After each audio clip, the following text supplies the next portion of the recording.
TorahCafe.com.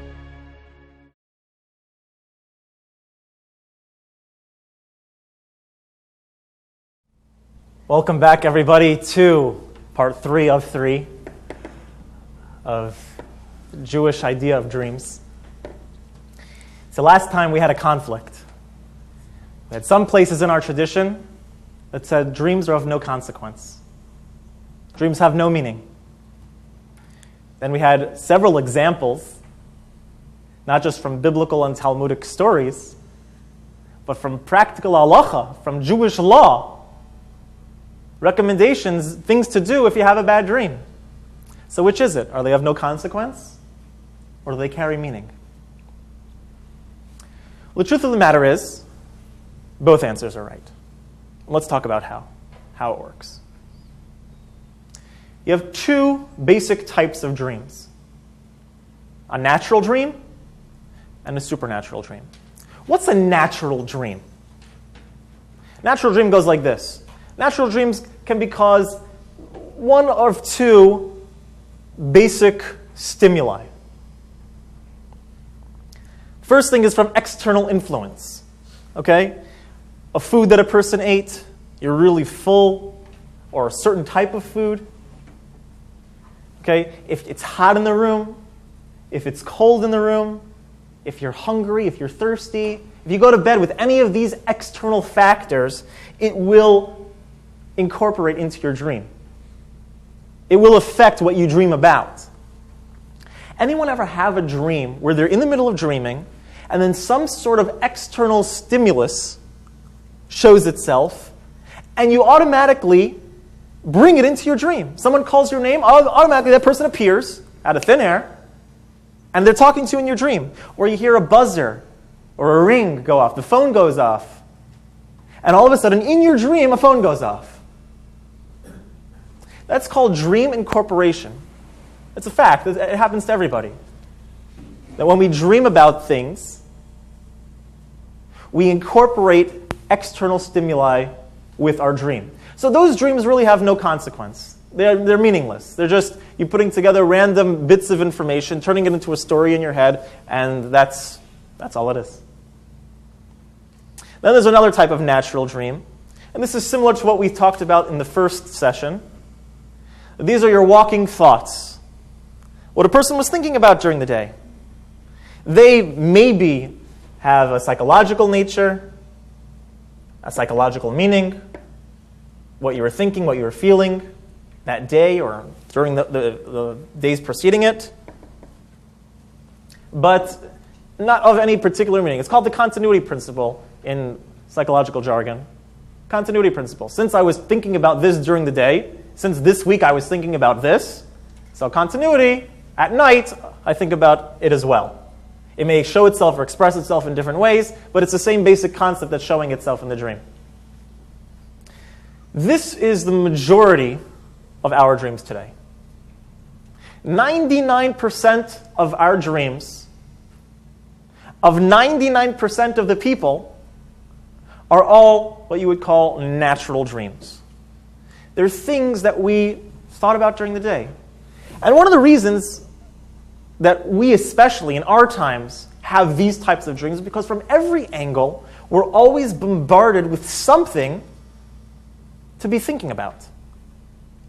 From our BlackBerries, to checking our regular email, seeing this advertisement, watching this TV show or this movie, there's this constant stimuli coming at our face. So usually, sometimes even if you don't remember where you saw it or where you heard it, something happened in passing that you forgot about, you didn't even take 2 seconds to think about it, it shows up in the dream. We're going to talk about in a few minutes how that works. But that's most of our dreams today are natural. And therefore, if a person has a bad dream, they shouldn't pay too much attention to it. They shouldn't try to interpret it. What does this mean? I saw this horrible thing. You shouldn't be worried about it. Then you have those dreams that are supernatural, prophetic in nature. Many great tzaddikim holy and righteous individuals throughout Jewish history have oftentimes recorded in books Torah that they've learned in their dreams. It's very interesting. Rabbi Tzadok HaKohen has a book on it. In fact, in the times of the Rishonim, medieval Jewish times, one of the Balei Tosfos recorded an entire book of questions that he asked in his dreams and what the responses were. A question in a dream. And it was a whole ritual. In the writings of the Kabbalists, there's a whole procedure if a person wants to get a response from a dream. You go to the mikveh, and you get certain kind of paper, or fresh new paper, a certain type of pen, and you say certain verses, and then you say it again, and it's a whole ritual, and then you go to sleep, and you put the paper under your pillow, and you hope that in the morning that it's going to come up with an answer. Most of us, if we try it at home, it may not work. Just sorry to disappoint all of you. Most of us. Maybe Barbara.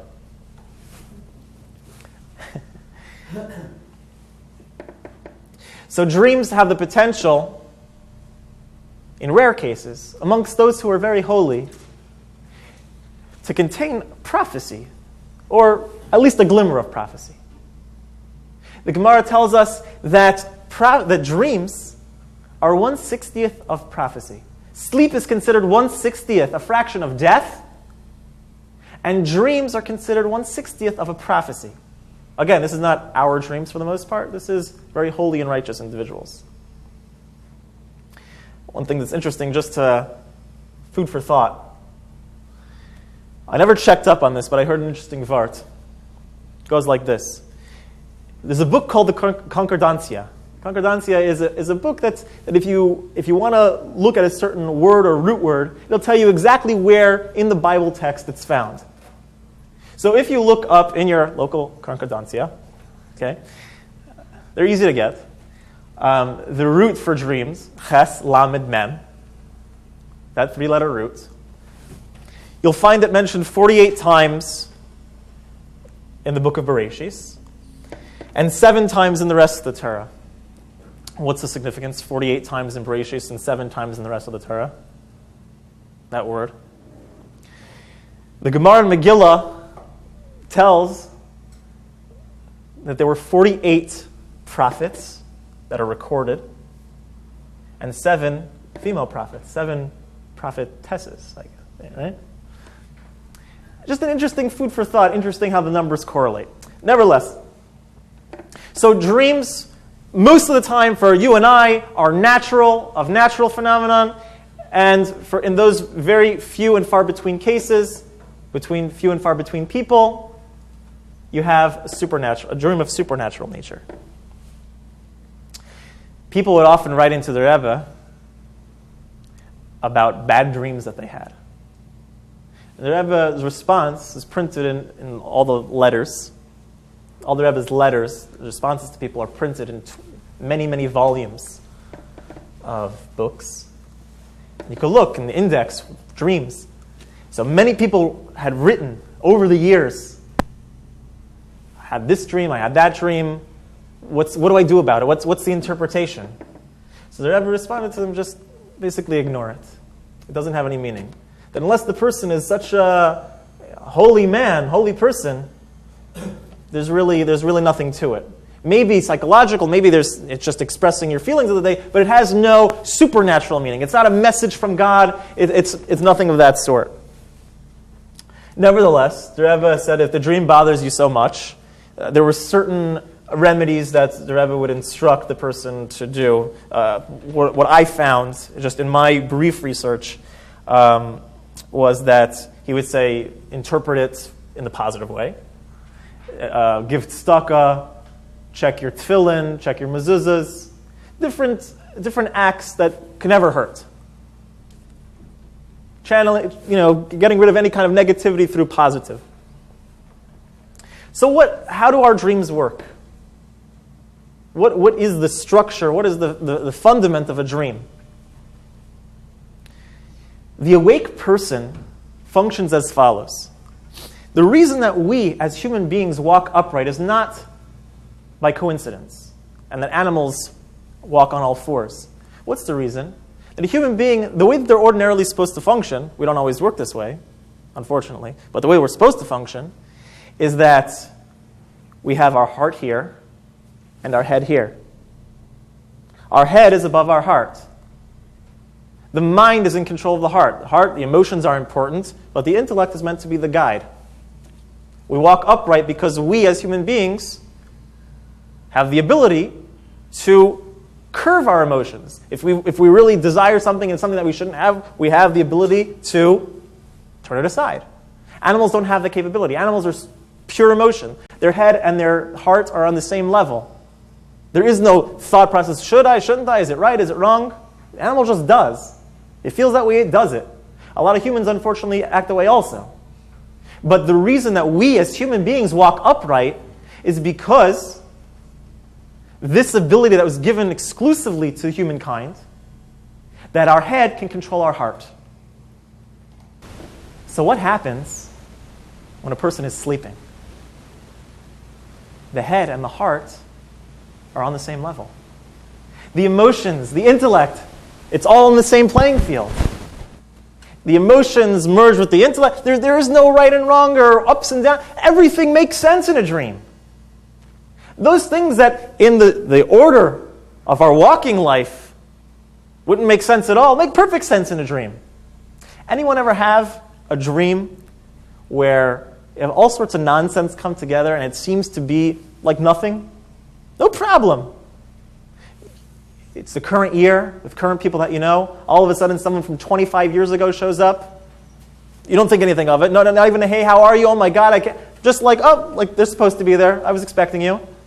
Meanwhile, all this is taking place in your childhood home. And your childhood home isn't in where it is. It's in Australia. And everything seems perfectly normal. You don't think twice about it. Everything in the body is confused. You're laying flat. Your emotions, intellect, everything's all merged together. And so things that wouldn't make sense ordinarily when you're in the sequence, when you're in the proper logical thinking, make perfect sense in a dream. What happens when we go to sleep? When you lie down to go to sleep, what is happening? So in Judaism, we teach that the soul contains within it 5 dimensions, each one slightly deeper than the one before it. You have the part of the soul called the nefesh, which is just the base life form that makes you considered a live person. It's your animating force. It's the force in you that makes your heart beat, that makes your lungs breathe.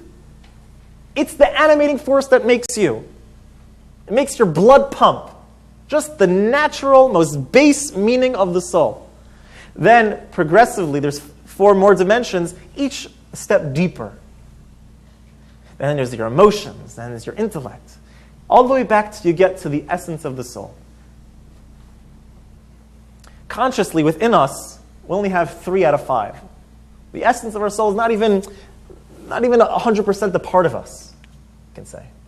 It's always bound up with its source. When we go to sleep, when we dream at night, all the deeper aspects of our soul go upstairs.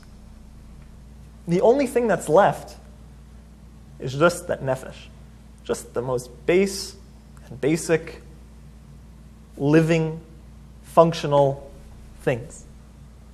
Sleeping is 1/60th of death. Dreams are 1/60th of prophecy. So what happens when the soul goes up? For a very righteous person, they can be shown all sorts of secrets. In the writings of the sages, it says that it can come from one of 2 places. It can come from either angelic sources or demonic sources. We're not like devils and pitchforks, but it can come from either positive or false, true or false sources. Sometimes the way something appears upstairs and the way when it comes down into practical, when it comes into the brain, it can be a little bit different. It can be not understood so well. So when a person's dreaming, okay, they can be shown, the parts of the soul go upstairs, and they can be shown all sorts of secrets, all sorts of hidden meanings. So very righteous people are able to process that information. They're able to make, oh, wow, this means this, that means that. And it's potential for those who are holy and righteous among us to have prophecy or a glimmer of prophecy in a dream, a premonition. Most of us, even if we were to have a dream where something was revealed to us, a dream is never 100% true. There's always some muck mixed in there. Always. That's just the nature of dreams. It could be the most clear, vivid dream. There's always going to be some part of it that's false. So us, even if we were to experience a great and wondrous and a dream that looks so clear and it's so, we wouldn't even know how to translate it properly. We wouldn't know what parts are real, what parts are imaginary. So for all practical purposes, for us, dreams don't play, as far as prophetic meaning, they don't have much meaning. When we are awake during the day, a person encounters trillions of bits of impulses, intellectual impulses at every moment. Your brain is constantly processing stuff you don't even realize. So what happens when we dream? For us, what's one practical side effect that happens during a dream? To use a 90s computer term, you have to defrag, right? Ever using your computer and it's been on for days? It happens to me all the time. I never shut my computer off. Your computer's been on for days, and all of a sudden you realize it's going kind of slow over here. Stuff's not opening the way that it used to work, right? It's going slow. This is not loading properly, and then you shut it off and you turn it back on, and all of a sudden, back to normal. So your brain works the same way. When a person is constantly marred in all the stimulus, all the stimulation of the world, so it has to defrag. The nighttime, the dream period, is a time where we defrag. That's why our dreams, for us people, most of the time, is just what went on during our day, reprocessing that information and putting some stories together.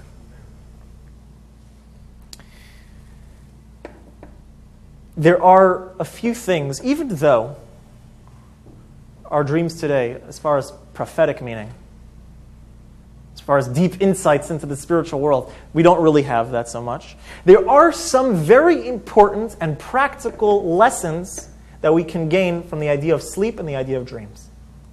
Something that we can live with in our daily life. Ready? Number one. The Rebbe explains the significance of sleep. If there were no sleep, there would be no idea of tomorrow. You ever have a bad day and you wish, like, I can't wait for this day to end? Imagine if you didn't go to sleep. Would the day ever end? No. Everything would just be an outgrowth of past thoughts and deeds. Everything that I am right now would just be how I was feeling an hour ago, and that hour ago, how I was feeling an hour before that. Everything would just be a build. There would be no time to start over. Tomorrow's a new day. The sun will come out tomorrow. There would be none of that. God gave us the ability to sleep and the need to sleep in order to say tomorrow can be different. Tomorrow's going to be a new day. So this is one positive aspect of sleep. Secondly, this is mentioned in Tanya, incidentally, as an aside. Dreams, although, again, they don't contain prophetic meaning to us, to most of us, they do inform us of something very interesting. They give us a rough outline of where we're holding in life. If a person is constantly dreaming about just run-of-the-mill things, they haven't had any deep dreams. They haven't reached a level where they have the prophetic dreams yet. So it shows us that, look, I'm not perfect. I need to improve. Maybe I should change my daily thoughts. Maybe I should think about different things during my day and dream about different things at night. If what I'm thinking about during the day is nonsense, what are my dreams going to be about? Nonsense. So dreams can act as a gauge. Are my thoughts that I'm thinking about during the day, are the things that I'm considering as important, really important? Is it really, really important who wins the sports game? Maybe. But maybe that's not the crux of life. So what we dream about can be a gauge into how I'm acting during the day. What's my daily preoccupations? Last but not least, practical lesson of dreams is that the idea of Gullas. Gullas means the exile. The Jewish people in the time before Mashiach comes, since we've been dispersed from the Holy Land 2,000 years ago, we've been in a state of exile. A state where spiritually it's not the greatest of states. And until Mashiach comes, until all the Jews are back to that spiritual stature, we're in a dreamlike state. The sages compare Gullas, the exile, to a dreamlike state. Now, why is it compared to a dreamlike state, we have to ask? A few reasons. We'll talk about two. On the one hand, because this world functions in a way like a dream. Why? We have things in our life that make absolutely no sense in the real world, in truth, make absolutely no sense. There's no reason in the world why we should be listening to them. But we accept it as normal and natural and fine and perfectly acceptable in the way we live. We're constantly bombarded. The media tells us what's right and what's wrong, what's good and what's bad. Hollywood tells us what's good, what's right, what's worth pursuing. And society at large tells us we should be thinking about this, we should be doing this. And we, without it, oh yeah, that's right. That's right. Even things that are completely contrary to how we feel or to what is right in the grand scheme of things, which is what's according to the Torah. We just accept it. Oh yeah, that makes sense. Yeah, that's what I'm going after that also. Gullas is a dreamlike state. On a positive note, though, another positive aspect of Gullas being a dreamlike state is because, contrary to the real world is everything has a sequence. In a dream, not everything has a sequence. Things change. We can incorporate different things like that. We're not locked into a cookie-cutter system.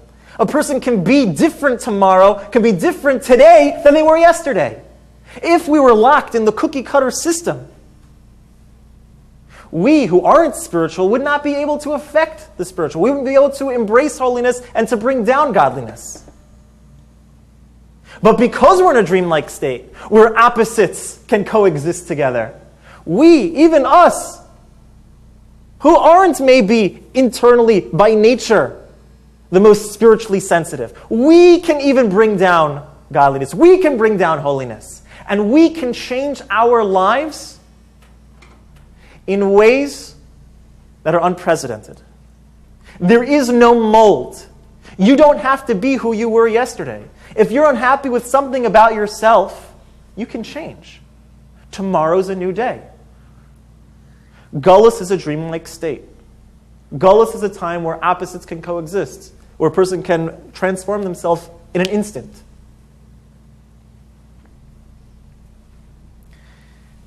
So the main thing is we have to wake up. If we're in a dreamlike state, if we're going through life in a dreamlike state, we have to wake up. It's very popular these days to be curious, is there meaning in dreams?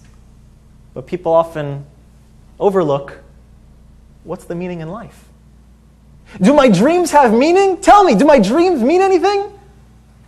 Okay, I'm so interested. I'll buy every book. I'll look on every website. But what about life? What's the meaning in life? We have to wake up. What does it mean to wake up? Waking up means getting out of the dream world. What's the dream world? listening, what determines what's right, what determines what's good. What this one says, what my neighbor says, what the media says, what Hollywood says. That's what's right, that's what's good, that's what's worth pursuing. Everything else is, that's the dream world. Welcome to reality. Reality is getting in touch with what's God want. What does God say? Waking up, opening our eyes, means looking at the Torah, looking at the world through the Torah's lens. The Torah functions as our night vision goggles. The world can be a place of darkness, a place of utter chaos. But with our night vision goggles, we can go strong and we can go confident, knowing that we're going and headed in the right direction, despite the darkness that's all around us. So with this, knowing this concept, hopefully, we can all in our personal lives think to ourselves, am I living in a dreamlike state? Or better yet, what aspect of my life is living in a dreamlike state? Are there certain aspects of my life that I need to wake up about? Are there certain aspects of my life that I can get a clearer lens of what's proper thing to do? Are there places in my life where I can connect more to God? Or they can learn about how to do that? The answer is yes. So through this understanding, we should all wake up from our dreamlike state, our personal dreamlike state, and we should merit very soon that the world will wake up from its dreamlike state with the coming of Mashiach speedily in our times.